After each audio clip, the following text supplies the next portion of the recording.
And now, PNC Sports brings you part one of homegrown Muay Thai professional fighter Joe Gogo.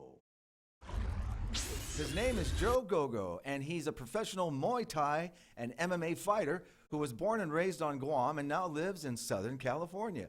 Last year in July, Gogo won his first Muay Thai title with a split decision victory over Peru's Renato Mancilla in L.A. Now, after being away from the island for a few years, Gogo is back to promote his upcoming fundraiser, which takes place next week, Friday, June 16th, at Kentos in the Hyatt Regency Hotel.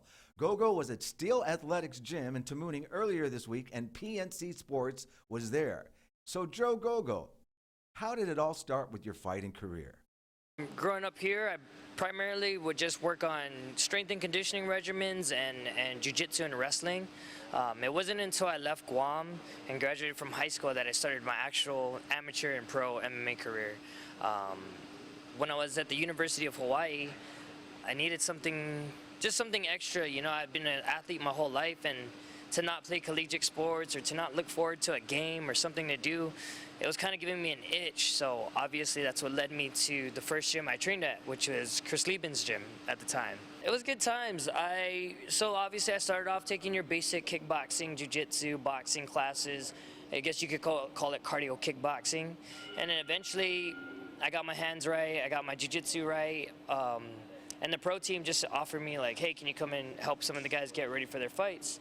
And that's kind of where my amateur career started to grow. I was helping the pro guys at our gym prepare for their own fights, and then they were like, you should probably fight yourself. And after about like 2 months more training, I just figured like I'll give it a shot.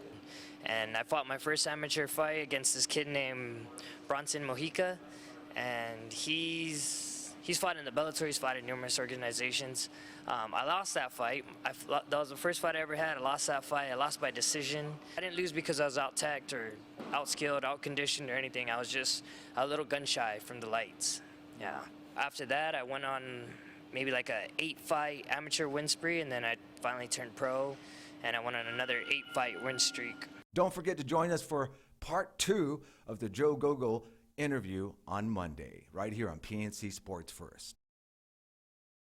And I want to thank Mr. Joe Gogo there for the interview. Let's move on